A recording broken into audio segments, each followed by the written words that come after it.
कह रहे हैं कि कभी कभी मेरा मन नाम जप करते समय इधर उधर भटकता है और कभी कभी मुझे नाम जप करते हुए नींद आने लगती है। तो महाराज जी ऐसे में हाँ, क्या करूं? दोनों बातों में सावधानी रखनी है। ये सबका प्रश्न है, लगभग ये सबका प्रश्न है कि मेरा मन जब भजन में हम बैठते हैं तो भागता है। ये अर्जुन जी से लेकर बड़े बड़े साधकों का प्रश्न है। तो जहां जहां मन संसार में जाए वहां वहां से हटा करके हम नाम में लगाएं, या जहां जहां संसार में जाए वहां वहां हम भगवान को देखने की चेष्टा करें। इस वस्तु के रूप में भगवान, इस व्यक्ति के रूप में भगवान, इस स्थान के रूप में भगवान, क्योंकि भगवान के सिवा कोई नहीं है। इससे हमारा मन शांत होने लगेगा। जहां जहां जाए वहां से हटा के नाम में लगाना, या जहां जहां जाए वहां भगवान को देखना। और तीसरी बात, अगर हम कुछ नहीं कर पा रहे तो नाम पर ध्यान दें। हमारे मन से सब कूड़ा करकट निकल रहा है, जो गंदी बातें हमारे मन में भरी थी वो सब डिलीट हो रही हैं नाम जप के द्वारा। ऐसी भावना करें तो मन निर्मल होकर, ये 3 साधन बताए, इससे मन आपका एकाग्र होने लगेगा। रही नींद की बात, तो भोजन पर ध्यान दीजिए। भोजन सात्विक होना चाहिए। प्याज, लहसुन, मांस, मदिरा, अभक्ष भोजन, ये सब अगर त्याग कर दोगे तो शतोगुणी भोजन और 6 घंटे की निद्रा।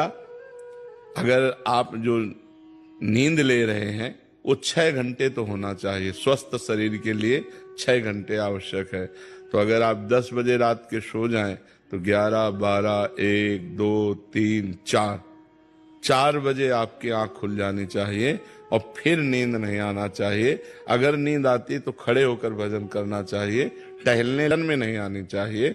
नींद को नींद के समय में अच्छे से दे दो, 6 घंटा सोने के लिए दे दो, और इसके बाद फिर उससे लड़ाई लड़ो।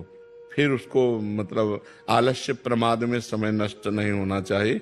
जैसे हमें बैठे नींद आ रहे तो हम खड़े हो गए, खड़े भी हमें परेशानी हो रही तो हम टहल रहे, पानी मुंह में डाल रहे हैं, मुंह में पानी डाल के मुंह पोंछ करके फिर हम भजन में बैठते। लड़ाई लड़नी पड़ेगी तब नींद पर विजय प्राप्त होती है। तो दोनों साधनों को देखे। मन जो बार बार भागे तो इन साधनों को, और जब नींद आवे तो ऐसे। पर भोजन का सुधार कर ले। तमोगुणी भोजन पाने से फिर भजन में नींद आएगी। बासी नहीं पाना, बहुत लाल मिर्च नहीं पाना, बहुत तेल के नहीं पदार्थ पाने, और ये अभक्ष पदार्थ जो त्याज्य हैं उनको नहीं पाना। इससे सतोगुण बढ़ेगा। सतोगुण से नींद नहीं आएगी। नींद आती है तमोगुण से। निद्रा आलस्य प्रमादोत्तम तत्तामस मुदाहरतम। तमोगुण से ही नींद, आलस्य और प्रमाद की उत्पत्ति होती है। वही हमें परेशान करता है। तो सतोगुणी भोजन पावे और थोड़ा भोजन पावे।